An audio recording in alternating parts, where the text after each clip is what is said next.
Skin glowing, skin glassy এই সমস্ত নিয়ে আমরা ব্যস্ত। চুলের প্রতি একদমই আমরা ধ্যান দিই না। আর আজকে সেই কথাই মাথায় রেখে এই জুসটা বানিয়ে ফেলি। চলো, এটা কিন্তু স্কিনের সাথে সাথে তোমাদের চুলের গোড়া শক্ত হবে, হেয়ার ফল কমবে আর চুলের গোড়াও মজবুত হবে। এটা আমি নাম দিয়েছি স্যাক। স্যাক, SCAG। S for spinach, C for এখানে কি বলো তো cucumber, A for amla, G for ginger. First of all সবগুলোকে সুন্দরভাবে আমরা ক্লিন করে নেব। দেন টুকরো টুকরো করে কেটে নিলাম।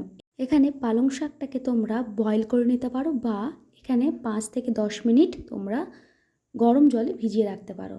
তারপরে মিক্সিতে নিয়ে আমলা, শসা, জিঞ্জার আর স্পিনাচ সবগুলোকে একসাথে নিয়ে জুস বার করে নেব। এখানেও কিন্তু জলটা মেজার করেই নেব, তোমরা যতটা ডেনসিটি খেতে চাও ঠিক ততটা।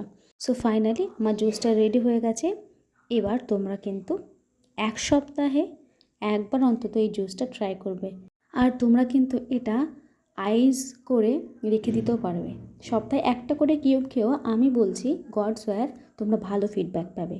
তো ভিডিওটা তোমাদের কেমন লাগলো অবশ্যই জানিও। আগের ভিডিওটার মতো এই ভিডিওটাতেও কিন্তু আমি চাইছি তোমরা বেশি বেশি ভালোবাসা দাও। ভিডিওটা ভালো লাগলে শেয়ার করতে থাকো। বাই।